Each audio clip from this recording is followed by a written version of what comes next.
o X desta questão,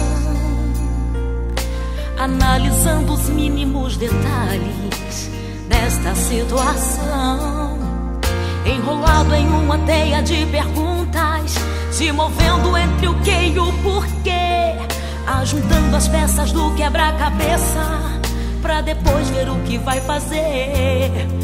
Esta reação é tão normal e acontece quando a gente está na prova. Mas quem tem as promessas de Deus não morre no vale, não fica na cova. Como Deus pega a semente que está dentro do chão e com a química do céu faz a